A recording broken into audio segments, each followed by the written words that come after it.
ça fait ça. Ça fait doubler, match retour de Ligue des Champions, fin. Moi, je vais te dire une chose, le foot, ça ment jamais. Kylian Mbappé, ce soir, il n'est pas numéro 9, il n'est pas numéro 10, il est sur l'aile gauche. Et il fait ce qu'il sait faire de mieux. Et quand il fait ce qu'il sait faire de mieux, ça fait ça. Ça fait doubler, match retour de Ligue des Champions, fin. On remballe. Vous pouvez partir, c'est fini pour vous, la porte se trouve ici. Non mais, c'est juste ça ce qu'il faut dire. C'est qu'en fait, il y a des choses qui mentent pas. C'est simple. Mbappé, les 2 buts qu'il met, c'est quoi ? C'est spécial, entre guillemets. C'est ce qu'il sait faire de mieux. En profondeur, contre-attaque, fin. Ce soir, on a vu qu'il a joué avec la peur. On sentait qu'il a joué avec le frein à main. Ouais. Sur les contacts, il avait peur. Mais c'est normal. C'est pas une prestation catastrophique, compte tenu de son talent évident. Mais c'est pas le meilleur de Nuno Mendes. C'est pas le meilleur de Nuno Mendes. Et on voit qu'il est pas du tout prêt. On voit qu'il est hors rythme. On voit qu'il a du mal à suivre. Même dans ses relances, tu parlais de manquer de calcium.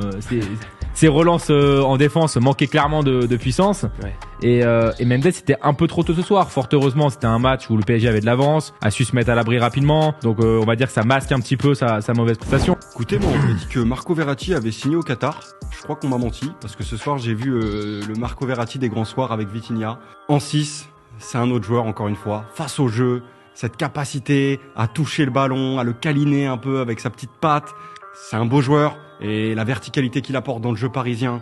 Franchement, encore une grosse prestation de Vitinha. C'est peut-être même son meilleur match en Ligue des Champions avec le PSG. Ouais. Tout simplement, il a totalement fait ce que Luis Enrique voulait qu'il fasse. Et il a posé énormément de problèmes à la Sociedad.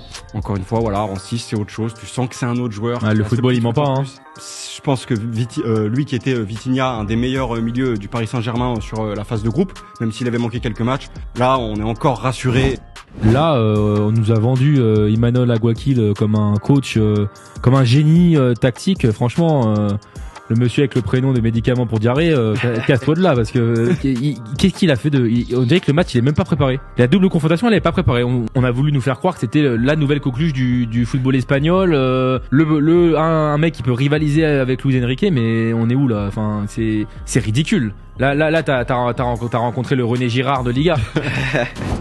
Écoutez, il reste un peu de place dans le train. Ceux qui veulent monter dans le wagon, il y en a encore. Axe gauche, c'est pas la même chose qu'au poste de latéral gauche. Beraldo ce soir, il fait son baptême du feu, c'est parfait. En Ligue des Champions, un aussi jeune joueur qui joue son 2e match de Ligue des Champions, c'est parfait. Tout dans la qualité de relance, cette capacité à être un stopper. Un mec de 20 piges, brésilien, il est presque plus rassurant, presque. Je parle juste de ce soir, qu'un compère brésilien très expérimenté, dont je tairai le nom, Marquinhos, dans certains soirs de Ligue des Champions. Donc en fait, ce soir, parfait, Luis Enrique a trouvé son joueur.